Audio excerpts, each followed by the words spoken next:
Me llamo Andrés, tengo 21 años, y si hay algo que aprendí demasiado pronto es que en mi familia la palabra justicia nunca tuvo un lugar. Lo gracioso, o más bien lo triste, es que desde afuera siempre parecíamos una familia normal.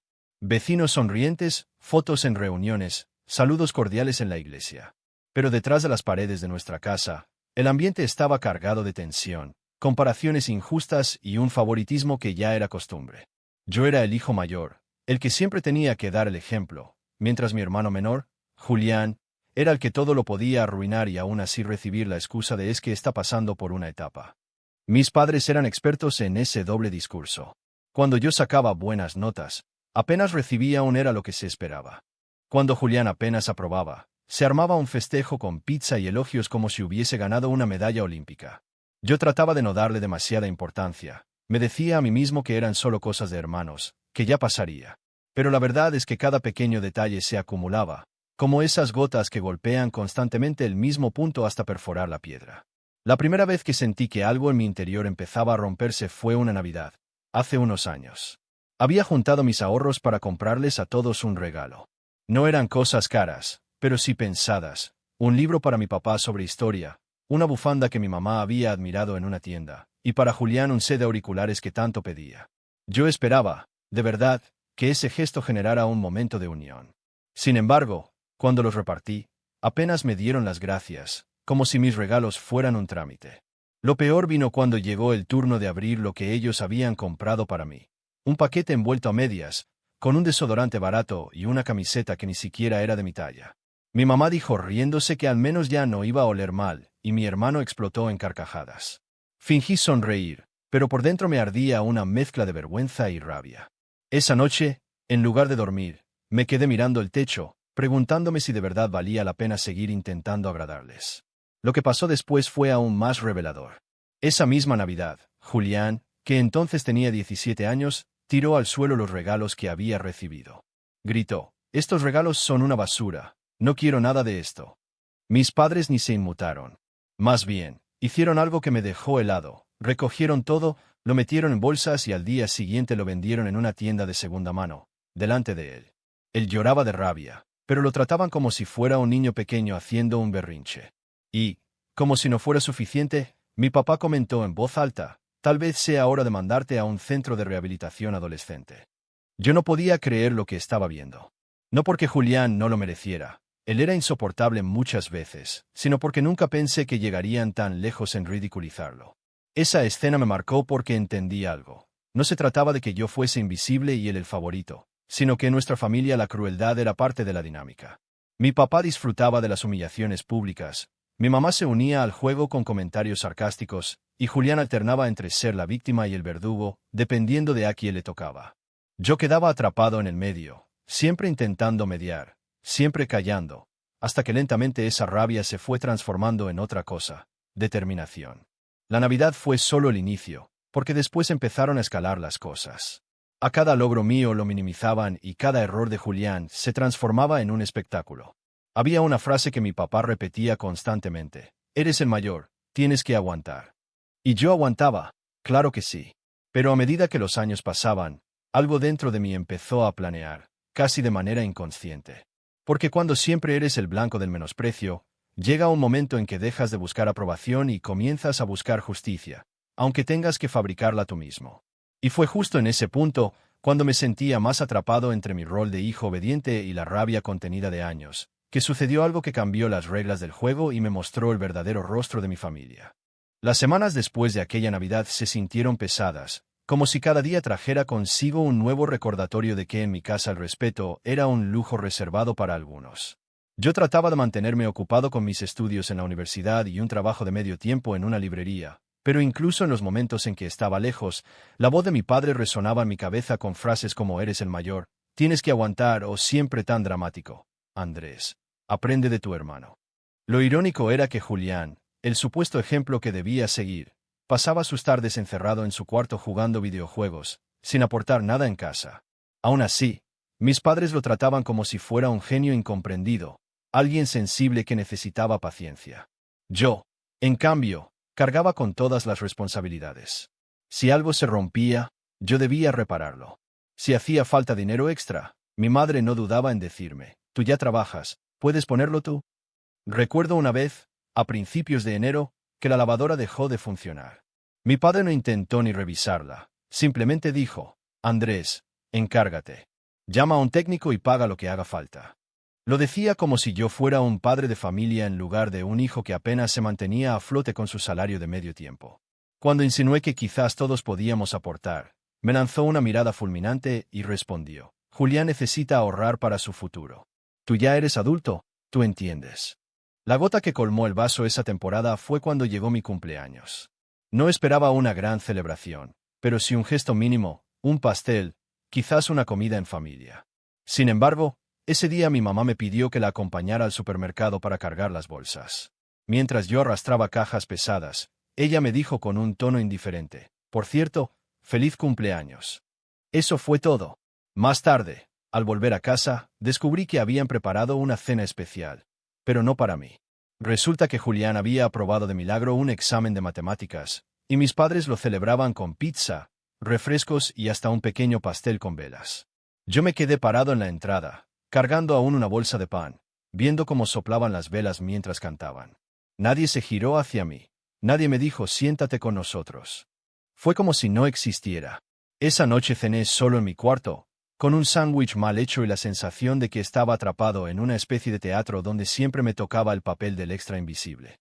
Lo más cruel fue escuchar a mi madre decir, entre risas, qué lindo es cuando la familia se une para celebrar logros de verdad. Esa frase me taladró la mente. Yo había pasado el semestre con matrícula de honor en la universidad, pero no había recibido ni una felicitación.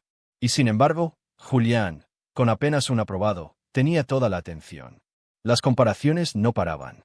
Cuando yo llegaba cansado del trabajo, me acusaban de ser demasiado serio o de tener poca disposición para convivir en familia. Pero cuando Julián se encerraba todo el fin de semana, la excusa era que los adolescentes necesitan su espacio. Una vez intenté reclamar. Le dije a mi papá, ¿no ves que nunca lo haces responsable de nada? Él me interrumpió golpeando la mesa. Basta ya. Siempre envidioso, Andrés. Tu hermano tiene otras necesidades. No seas egoísta. Me empecé a dar cuenta de que esa dinámica no era accidental. Era una manipulación constante que buscaba moldearme en el hijo útil, el que cargaba con todo sin quejarse, mientras ellos protegían a Julián como si fuera de cristal. No importaba cuánto me esforzara, nunca sería suficiente. Cada vez que levantaba la voz o intentaba poner límites, me etiquetaban de resentido. Y lo más inquietante era ver cómo Julián se alimentaba de eso. Poco a poco dejó de ser solo la víctima mimada y comenzó a usar ese favoritismo en mi contra. Decía cosas como, papá y mamá siempre estarán de mi lado. Andrés, ¿para qué discutes? Con una sonrisa burlona que me hervía la sangre. La tensión fue subiendo como un termómetro en verano. Yo lo sentía en mi cuerpo, un peso en el pecho cada vez que llegaba a casa, un nudo en la garganta cuando me hablaban como si fuera un empleado en lugar de un hijo. Y lo peor era que en público, todo cambiaba. Si un vecino nos veía juntos, mis padres me presentaban como el hijo ejemplar, siempre tan responsable. Era un teatro calculado, y yo empezaba a comprender que me estaban usando como fachada, el hijo trabajador que equilibraba la imagen familiar, mientras en privado me desgastaban y me robaban cualquier reconocimiento. Fue en ese clima que ocurrió algo que realmente encendió una chispa en mí. Una tarde, llegué de trabajar con el sueldo recién cobrado. Mi madre me esperaba en la sala con una sonrisa demasiado ensayada. Me pidió que le prestara dinero para pagar una factura atrasada. Solo este mes, hijo.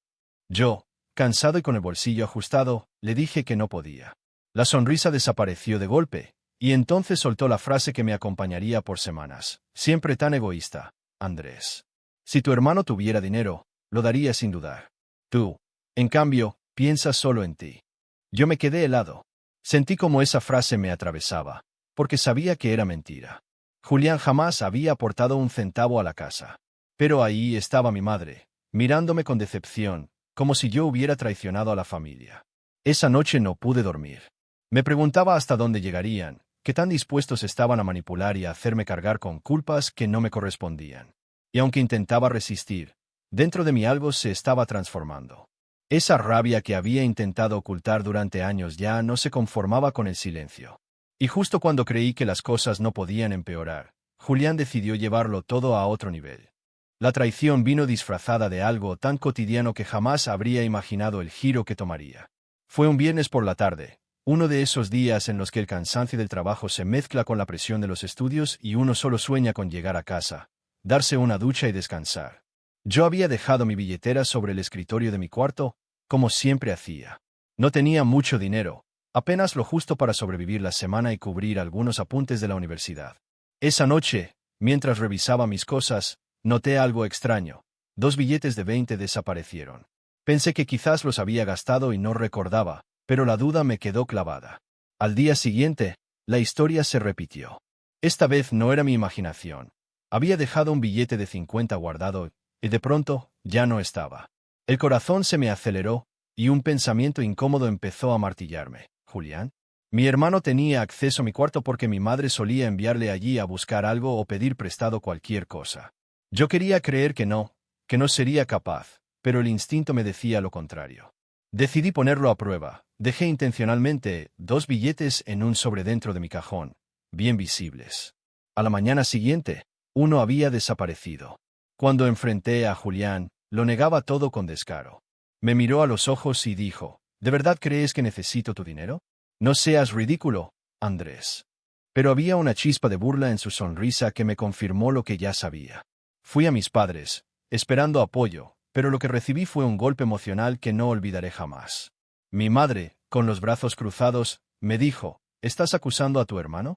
¿Qué bajo has caído? Mi padre, sin siquiera mirarme, añadió, siempre buscando culpables. Si te falta dinero, quizá deberías aprender a administrarte. Me quedé paralizado. Era como si estuviera viviendo en una realidad paralela. Yo tenía la prueba clara frente a mí, pero para ellos, la sola idea de que Julián pudiera equivocarse era impensable. El colmo llegó un par de semanas después, cuando descubrí que no solo me robaba dinero, sino también mis cosas. Una tarde llegué a casa y vi a Julián saliendo con mi chaqueta favorita, la que había comprado con meses de ahorro. Lo detuve en la puerta y le dije, «Esa chaqueta es mía». Él, con una calma insolente, respondió, «¿Y qué? Mamá dijo que podía usarla. No seas infantil». Sentí como la rabia me subía hasta la garganta, pero lo que me destrozó no fue el descaro de Julián, sino la reacción de mis padres cuando intervine. Mi madre se puso de su lado de inmediato. «Es solo una chaqueta, Andrés. No exageres. Tu hermano tiene derecho a sentirse bien también». Mi padre remató con un comentario que todavía me duele recordar. «Si fueras un buen hermano, compartirías todo lo que tienes con él». Esa frase fue la grieta definitiva. No se trataba ya de favoritismo o de comparaciones injustas. Era la confirmación de que, en su lógica torcida, mis esfuerzos, mi dinero, mis pertenencias, nada me pertenecía de verdad. Todo estaba a disposición de Julián, y si me atrevía a reclamar, el problema era yo. La traición mayor, sin embargo, aún estaba por llegar. Un día, recibí una llamada de la universidad. Me informaron que no habían recibido el pago de mi matrícula del semestre, a pesar de que yo ya había entregado el dinero semanas antes a mi madre, quien se había ofrecido a hacer la gestión para ahorrarme tiempo. Se me heló la sangre. Corrí a casa y la enfrenté. Primero trató de evadir, luego de culpar a la universidad, pero finalmente lo admitió. Había usado mi dinero para pagar una deuda de Julián. «Lo entenderás cuando seas padre», me dijo, como si esa frase pudiera justificar haber puesto en riesgo mi futuro académico. Yo no podía creer lo que escuchaba. Años de sacrificios, de noches sin dormir, de trabajar doble turno para poder pagar mis estudios, y todo había sido pisoteado en un instante para salvar a mi hermano de una deuda que ni siquiera supe de qué era. El piso se me abrió bajo los pies. Esa noche me encerré en mi cuarto y lloré de rabia. No por el dinero en sí, sino por lo que significaba, que yo nunca había sido una prioridad, que mis sueños podían sacrificarse en nombre de los caprichos de Julián. Esa fue la traición que me rompió de verdad. Porque no solo me quitaron billetes o una chaqueta, me robaron la confianza que aún quedaba en mí hacia ellos. Y mientras escuchaba a mis padres reírse con Julián en la sala, como si nada hubiera pasado, juré en silencio que esto no iba a quedar así. Algo me cambió esa noche. El hijo obediente y callado que siempre soportaba ya no existía. En su lugar empezó a crecer una idea peligrosa, que si ellos podían traicionarme sin pestañear, yo también podía aprender a jugar su juego. Fue justo ahí, con mi matrícula en riesgo y mi dignidad hecha pedazos, cuando decidí que ya no iba a ser la víctima en esta historia. Nunca olvidaré esa sensación de vacío cuando entendí que mi semestre en la universidad estaba en peligro por culpa de mi propia madre. Pasé noches enteras mirando el techo, con la mente llena de preguntas que dolían como agujas. ¿Cómo podían hacerlo? ¿Cómo podía mirarme a los ojos y seguir tratándome como si yo fuera el problema? Lloraba en silencio, no porque fuese débil, sino porque no encontraba otra manera de sacar tanta frustración. Me sentía atrapado en una casa que ya no era un hogar, rodeado de personas que en teoría eran mi familia, pero en la práctica se habían convertido en mis verdugos emocionales. En los días siguientes, la universidad me dio un plazo para regularizar el pago. Yo intentaba reunir el dinero como fuera, pedí horas extra en la librería, recorté gastos al extremo, incluso llegué a vender algunos libros que habían sido mis compañeros de estudio durante años. Pero por más que hiciera, no alcanzaba. Mientras tanto, Julián paseaba con mi chaqueta, estrenaba auriculares nuevos y hasta se jactaba delante de mí de que mis padres siempre lo iban a respaldar. Sus palabras me perforaban como cuchillas. Hubo un momento en que me derrumbé de verdad. Una tarde volví del trabajo y encontré mi cuarto revuelto. Julián había entrado a hurgar entre mis cosas y, para colmo, había invitado a dos de sus amigos que estaban usando mi computadora sin permiso. Cuando los encaré, mi hermano soltó esa risa que me perseguía en sueños. Relájate, Andrés, la casa es de todos. Yo sentí como mi cuerpo temblaba, no de miedo, sino de impotencia. Fui a buscar a mis padres esperando que, por una vez, me dieran la razón. Pero ellos solo me reprocharon por ser tan territorial y no entender que tu hermano necesita sentirse acompañado. Ese día algo en mí murió. Me volví más silencioso. Dejé de intentar defenderme. Comía rápido, encerrado en mi cuarto, con los audífonos puestos para no escuchar las conversaciones llenas de risas en las que nunca estaba invitado. Me sentía invisible y, a la vez, desgastado por dentro. Mi salud comenzó a resentirse, bajé de peso, mi piel se llenó de ojeras y me costaba concentrarme en clase. Los profesores notaron mi decaimiento, pero yo nunca me atrevía a explicar la verdad. ¿Cómo contar que la gente que debía apoyarte era la misma que te hundía? El punto más bajo llegó cuando recibí la notificación formal. Si no pagaba el saldo pendiente en 2 semanas, perdería el semestre. Salí de la oficina de administración con las manos temblando. Afuera llovía, y yo me quedé bajo el aguacero sin moverme, como si esa agua helada pudiera lavar la vergüenza y el dolor que llevaba encima.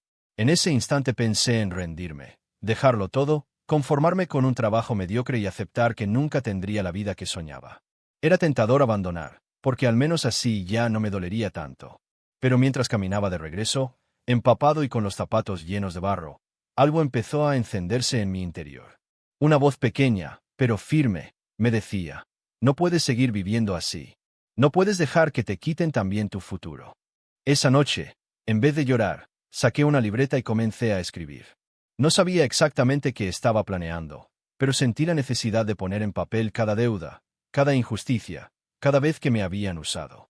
Era como trazar un mapa del dolor, pero también un recordatorio de por qué debía salir adelante. Empecé a ahorrar en secreto, guardando pequeñas cantidades en un sobre escondido en un libro de tapa dura. También empecé a buscar información sobre becas y apoyos estudiantiles, aunque mis padres jamás se enteraron. Por primera vez, no esperaba nada de ellos. Me prometí que si lograba salir de ese agujero, lo haría con mis propias manos. Y aunque estaba hundido, aunque me sentía solo y quebrado, esa determinación silenciosa se convirtió en mi refugio. Mientras Julián y mis padres reían en la sala, yo permanecía en mi cuarto con la libreta en la mano, escribiendo y pensando. No sabía cómo ni cuándo, pero intuía que llegaría el momento en que toda esa rabia contenida se transformaría en algo más grande. Algo que ellos no iban a ver venir. Fue en ese silencio, en ese fondo absoluto, donde empezó a nacer la idea de una salida. No una huida desesperada, sino un movimiento calculado. Y aunque por fuera seguía pareciendo el hijo obediente que soportaba en silencio, por dentro ya estaba preparando el terreno para algo distinto. Algo que, con el tiempo, cambiaría por completo la dinámica de nuestra familia. Al tocar fondo, pensé que me había quedado sin salida. Pero curiosamente, fue ese mismo dolor el que me obligó a levantarme de nuevo, con una fuerza que no sabía que tenía. La primera chispa vino de la librería donde trabajaba. Una clienta habitual, la señora Vargas, notó mi aspecto cansado y me preguntó directamente si estaba bien. Dudé en responder, pero al final le conté, a medias, que estaba teniendo problemas para seguir pagando mis estudios. Ella, sin pensarlo demasiado, me habló de un programa de becas privadas que apoyaba a jóvenes con dificultades económicas. Me dio un folleto arrugado y me dijo: tienes talento, hijo, no dejes que nada te frene. Esa misma noche llené la solicitud. Pasé horas escribiendo mi ensayo, repasando cada detalle de mi historia académica, mostrando mis calificaciones impecables. No mencioné a mi familia, pero puse cada gota de mi rabia contenida en esas páginas. Sentí que, por primera vez, tenía la oportunidad de demostrar que valía por mí mismo, sin depender de nadie. Mientras esperaba la respuesta, intensifiqué mis ahorros secretos. Vendí más cosas, incluso una guitarra que había sido mi refugio en la adolescencia, y tomé algunos trabajos pequeños en línea: redactar textos, traducir documentos, corregir escritos. Mi vida se convirtió en un torbellino de esfuerzo, pero no me importaba. Cada moneda que guardaba era un paso más lejos de la jaula en la que me habían metido. Unas semanas después, llegó la noticia que lo cambió todo. Había conseguido la beca. No solo cubría mi matrícula, también me ofrecía un estipendio mensual para mis gastos básicos. Leí el correo 3 veces, con las manos temblorosas, hasta que por fin entendí que era real. En ese momento, sentí como si alguien hubiera encendido la luz en un cuarto donde llevaba años a oscuras. Lo mantuve en secreto. Mis padres pensaban que había resuelto el problema con un préstamo de algún amigo y no preguntaron más. Julián, por su parte, me observaba con esa sonrisa burlona, convencido de que yo seguía al borde del colapso. Yo solo sonreía por dentro, porque por primera vez tenía algo que ellos no podían arrebatarme: independencia. A partir de ahí, las cosas empezaron a cambiar poco a poco. Con el estipendio pude abrir una cuenta bancaria solo a mi nombre, lejos de las manos de mi madre. Empecé a mejorar mi ropa, no para presumir, sino para sentirme digno frente al espejo. Mis profesores también notaron el cambio. Me recomendaron para participar en un proyecto de investigación, algo que podía abrirme puertas profesionales enormes. Cada logro era un ladrillo en la muralla que empezaba a construir entre mi vida y la de mi familia. Lo curioso es que cuanto más crecía yo, más se notaba la diferencia con Julián. Él seguía en la misma rutina: juegos, excusas, deudas escondidas. Mis padres seguían defendiéndolo, pero ya no podían evitar la comparación. Recuerdo que una vez, en una cena familiar, mi tía preguntó directamente: «¿Y Andrés, cómo va a la universidad?». Yo respondí con calma que había conseguido una beca por mérito. La cara de mis padres se tensó, porque no tenían cómo disfrazar la realidad. Su hijo invisible estaba brillando por fuera, mientras el favorito se hundía. Ese momento fue como un sabor dulce en la boca. No dije nada más, no presumí, pero sentí una pequeña victoria silenciosa. Era la primera vez que alguien externo ponía en evidencia lo que yo siempre supe: que, a pesar del maltrato, yo estaba construyendo algo sólido.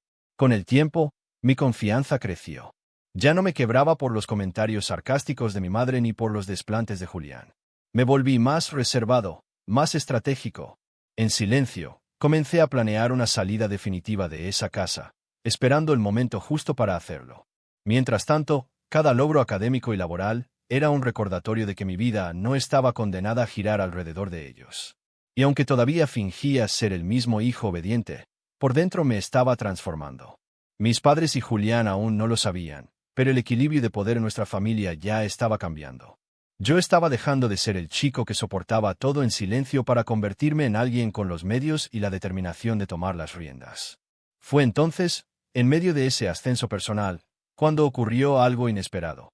Una oportunidad concreta que me daría la posición perfecta para finalmente ajustar cuentas. Una oportunidad que ellos jamás imaginaron y que, sin saberlo, me pondría en el lugar exacto desde el cual podía devolver cada golpe recibido. La oportunidad llegó de una forma que jamás habría anticipado. En el proyecto de investigación donde me habían invitado a colaborar, conocí a un profesor llamado Ramírez. Era un hombre serio, pero con una claridad sorprendente para detectar talentos. Un día, después de una reunión, me llamó aparte y me dijo: «Andrés, tu forma de trabajar es impecable. ¿Has pensado en aplicar a una pasantía en la empresa con la que colaboramos? Pagan bien y buscan gente como tú». Al principio dudé. Mi vida ya era complicada entre el trabajo en la librería, las clases y la tensión en casa. Pero acepté la entrevista, y esa decisión cambió todo. La empresa era pequeña, especializada en análisis de datos para proyectos sociales, pero estaba creciendo. Me ofrecieron un puesto de medio tiempo con posibilidad de contrato a largo plazo.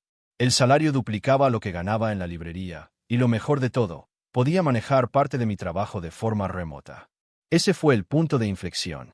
De pronto tenía ingresos propios, independientes, y no necesitaba justificar cada centavo a mi familia. Abrí una segunda cuenta bancaria en un banco distinto, asegurándome de que nadie pudiera rastrearla. Empecé a ahorrar con disciplina, guardando no solo dinero, sino también recibos, contratos, todo lo que demostraba mi independencia. Por primera vez, tenía pruebas tangibles de que podía sostenerme solo. Fue entonces cuando me di cuenta de algo importante. Mis padres siempre habían contado con mi dependencia como arma de control.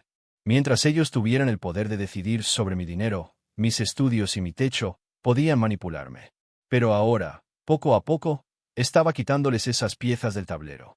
Y lo hacía en silencio, sin alardear, dejando que siguieran creyendo que yo seguía siendo el mismo hijo dócil. Julián, por su parte, empezaba a mostrar señales de desgaste. Se notaba que sus deudas eran más grandes de lo que aparentaba. Una tarde lo escuché discutiendo por teléfono, prometiendo pagarle a alguien la próxima semana. Noté también que desaparecía con frecuencia, inventando excusas torpes. Mis padres, como siempre, cerraban los ojos. Pero yo observaba en silencio, recopilando cada detalle. Un día, por accidente, encontré la confirmación que necesitaba. Julián había dejado su mochila tirada en el sofá, y entre los papeles vi un aviso de cobro. Debía dinero a un prestamista local, alguien con mala reputación. La cantidad era significativa, y entendí que el dinero que mi madre había tomado de mi matrícula no era un hecho aislado. Era parte de un patrón. Mis padres estaban tapando los agujeros que Julián cavaba, y yo era el recurso más fácil de explotar. Esa noche, en mi cuarto, mientras leía ese papel con las manos temblando, sentí una mezcla de furia y claridad. Tenía en mis manos algo poderoso, conocimiento. Saber que mi hermano no solo era irresponsable, sino que estaba enredado en deudas peligrosas, me abría un abanico de posibilidades. Podía usar esa información. Podía esperar el momento exacto en que la verdad se volviera imposible de ocultar. No se trataba de correr a contarles a mis padres, ellos lo negarían todo, como siempre, sino de construir un plan donde sus propias decisiones los expusieran. Y yo tendría las pruebas listas, esperando el golpe final. Mientras tanto, mi vida fuera de casa seguía mejorando. La empresa donde hacía la pasantía me ofreció un contrato fijo al terminar el semestre, con un sueldo que me permitiría mudarme en cuestión de meses. Guardé esa noticia como un secreto valioso, sabiendo que cuando la revelara sería demasiado tarde para que intentaran detenerme. En silencio, empecé a ensayar pequeñas escenas de indiferencia. Cuando mi madre me pedía dinero, yo respondía con evasivas, pero nunca con un no directo. Cuando Julián intentaba provocarme con sus burlas, lo miraba en silencio y sonreía apenas. Esa calma los confundía. Y mientras ellos pensaban que me estaba apagando, en realidad estaba afilando mis armas. Fue en ese ambiente, con las piezas moviéndose de forma casi invisible, que comprendí que ya no era el mismo chico que lloraba en silencio en su cuarto.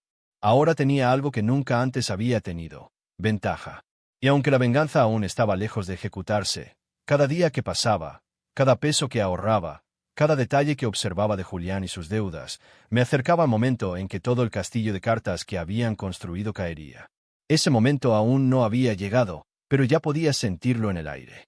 Era como una tormenta en el horizonte, inevitable, poderosa, y yo estaba en la posición perfecta para desatarla. La oportunidad de mover la primera ficha llegó más rápido de lo que esperaba. Era una tarde de sábado, y yo estaba en mi cuarto trabajando en unos informes para la empresa cuando escuché un portazo en la sala. Julián había llegado gritando, discutiendo por teléfono. No me costó entender de qué se trataba. El prestamista ya no quería esperar más. Mi hermano tartamudeaba excusas, prometía dinero que no tenía, y lo más revelador fue escucharle decir: «Tranquilo, mi familia me va a cubrir». En ese instante supe que había llegado el momento. Me levanté, tomé la carpeta que había estado preparando en secreto durante meses, con copias de los cobros, mi comprobante de beca, mis recibos de nómina y hasta un registro de las veces que habían tomado mi dinero, y la guardé en mi mochila. Salí de la casa sin decir palabra y caminé hasta la cafetería donde solía estudiar. Allí, con el ruido de fondo y un café barato en la mesa, redacté un correo. No era para un extraño, sino para alguien dentro de la familia, mi tía Elena, la única persona que alguna vez me había escuchado de verdad. En el mensaje adjunté todos los documentos y le expliqué lo que ocurría. Le pedí que lo guardara todo, que llegaría el día en que lo necesitaríamos. Mientras tanto, empecé a ejecutar el plan en silencio. La primera parte fue simple: cortarles el acceso a mis recursos. Abrí una tercera cuenta bancaria y moví mis ahorros allí. Cambié las contraseñas de mi computadora y del correo que usaba en la casa. Incluso saqué discretamente mis documentos importantes de mi cuarto y los guardé en una caja de seguridad que la empresa me ofreció. Mi familia aún creía que yo era el mismo hijo confiado y descuidado, pero ya no tenía ninguna forma de hurgar mi vida. La segunda parte fue más calculada. Sabía que Julián estaba desesperado y que, tarde o temprano, iba a meter a mis padres en su lío. Así que empecé a dejar pequeñas pistas, comentarios casuales frente a ellos, del tipo: hoy en la empresa hablamos de qué pasa cuando alguien tiene deudas con prestamistas. Es complicado. Lo decía como si fuera una anécdota cualquiera, pero veía como mis padres se incomodaban, como si ya intuyeran que Julián estaba metido hasta el cuello. El golpe más certero, sin embargo, vino cuando la universidad organizó un evento para reconocer a los becados del semestre. Yo fui uno de los invitados principales, y decidí llevar a mis padres conmigo. No porque quisiera reconciliación, sino porque quería que, por primera vez, tuvieran que enfrentar la realidad sin poder disfrazarla. Durante la ceremonia, mi nombre fue anunciado entre los mejores estudiantes del programa, y me entregaron un diploma en el escenario. Los aplausos llenaron la sala, y yo pude ver de reojo la cara de mis padres, confundidos, tensos, incapaces de ocultar que no sabían nada de lo que estaba ocurriendo en mi vida. Después del evento, mi tía Elena se acercó a felicitarnos. Ella, que ya tenía toda la carpeta con la verdad, me abrazó y me susurró: «Estoy orgullosa de ti». Mis padres apenas sonrieron, incómodos, mientras Julián miraba hacia el suelo, mordiéndose el labio. Esa fue la primera vez que los vi vulnerables, y créeme, fue un sabor distinto. La tercera parte del plan fue simplemente esperar. Yo ya había cerrado todas mis puertas, mi dinero era intocable, mis documentos estaban a salvo, y mis logros eran públicos. Solo faltaba que la tormenta de Julián estallara. Y cuando estallara, yo estaría listo para soltar las pruebas y dejar que se derrumbara solo. No tuve que esperar mucho. Una semana después, alguien llamó a la puerta. Era el prestamista, un hombre de rostro duro, que venía a cobrar su dinero. Julián intentó esconderse, pero el tipo habló directamente con mis padres. La deuda superaba lo que ellos podían cubrir en ese momento. Los vi palidecer, tartamudear y buscar respuestas que no tenían. Yo me quedé en silencio, observando desde la mesa del comedor, con mis papeles listos en la mochila. Ese fue el instante en que entendí que mi venganza no iba a ser con gritos ni discusiones. Iba a ser con calma, con hechos. Por primera vez en mi vida, yo tenía todo el poder, y ellos no tenían nada con que contraatacar. Y mientras mi hermano sudaba frío y mis padres se ahogaban en excusas frente al prestamista, yo supe que había llegado la hora de dar el siguiente paso. El silencio en la sala era sofocante. Mis padres estaban acorralados, el prestamista exigía respuestas y Julián, con la cara desencajada, no encontraba palabras. Fue entonces cuando me levanté, con la calma que ellos nunca habían conocido en mí, y puse la carpeta sobre la mesa. Quizás esto aclare algunas cosas, dije. El prestamista me miró extrañado, y mis padres palidecieron al ver cómo abría el archivo y sacaba copias de los avisos de cobro, junto con los registros que probaban el desvío de mi matrícula y los robos de Julián. Todo estaba ahí, ordenado y con fechas. El hombre hojeó los papeles y se volvió hacia mi hermano. Así que no solo me mientes a mí, también usas el dinero de tu familia para cubrir tus deudas. Bonito historial. Julián tartamudeaba, buscaba la mirada de mis padres como si fueran a salvarlo una vez más. Pero esta vez, estaban tan hundidos en la evidencia que ni siquiera ellos podían negarlo. ¿De dónde sacaste esto?, murmuró mi madre, con la voz quebrada. Yo la miré a los ojos, sin odio, solo con una serenidad firme. De vivir con ustedes todos estos años. De aprender que el silencio también es un arma. Mi padre intentó hablar, pero el prestamista lo interrumpió. O me pagan en 2 semanas, o me llevo lo que pueda. No es mi problema quién es el favorito aquí. Dicho eso, salió de la casa, dejando tras de sí un silencio aún más pesado. Fue entonces cuando solté la última pieza. Saqué un sobre con mi contrato firmado de la empresa y lo puse sobre la mesa. Yo ya no dependo de ustedes. Tengo un sueldo estable, una beca y una cuenta que ninguno puede tocar. Ustedes me enseñaron que en esta familia solo sobrevive quien sabe protegerse. Pues aprendí la lección mejor que nadie. Mis padres se quedaron mudos, mirándome como si nunca antes me hubieran visto. Julián, por primera vez en su vida, no tuvo defensa. Lo único que pudo hacer fue balbucear: «Andrés, no digas nada, por favor». Yo lo observé con calma, recordando cada burla, cada billete desaparecido, cada noche de humillación. Y entonces respondí: «No necesito decir nada. Tus actos hablan solos. Y esta vez, nadie va a taparte». Recogí mi mochila, metí la carpeta dentro y caminé hacia la puerta. Mi madre intentó detenerme. ¿A dónde vas? Me detuve solo un segundo y le respondí sin girarme. A vivir mi vida. Algo que nunca pude hacer aquí. Esa fue la última vez que crucé esa casa como hijo. Días después, el prestamista regresó y mis padres tuvieron que vender objetos valiosos para cubrir la deuda de Julián.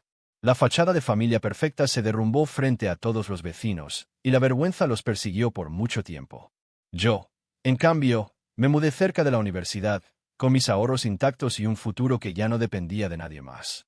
El recuerdo de todo lo vivido seguía ahí, pero ya no dolía. Era la prueba de que había sobrevivido, de que la víctima se había convertido en alguien capaz de escribir su propio destino. Y cada vez que pienso en aquella escena final, con mi familia atrapada en sus propias mentiras, recuerdo la frase que me repetía en silencio mientras caminaba hacia mi nueva vida. Ellos me enseñaron a resistir. Yo aprendí a ganar.